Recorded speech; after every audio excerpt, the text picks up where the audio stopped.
राजश्री शाहूंच्या 150व्या जयंतीचं औचित्य साधून खरं तर नव्या शैक्षणिक धोरणाच्या बाबतीत आजची ही परिषद या ठिकाणी आयोजित केली गेली आणि या क्षेत्रातल्या सगळ्याच नामवंत लोकांना खरं तर या ठिकाणी आमंत्रित केलं गेलं आणि विविध विषयांच्यावरचे त्यांचे विचार, त्या विचारांचं मंथन हे यशस्वीरित्या ह्या ठिकाणी पार पडलं। मला खरं तर TV9 आणि या सगळ्या संयोजकांचं या ठिकाणी कौतुक केलं पाहिजे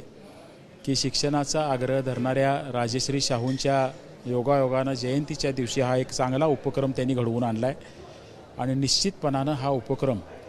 आणि या उपक्रमामध्ये ज्या ज्या वेगळ्या वेगळ्या सेशन्समध्ये झालेल्या चर्चा आहेत या चर्चांचं या देशाच्या ह्या क्षेत्राला मोठं योगदान मिळेल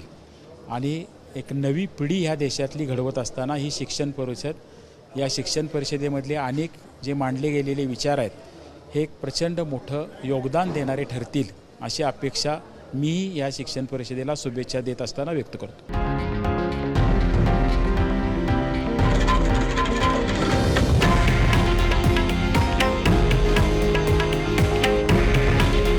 हे आहे देशातील नंबर 1 न्यूज नेटवर्क आणि आपण पाहत आहात TV9 मराठी।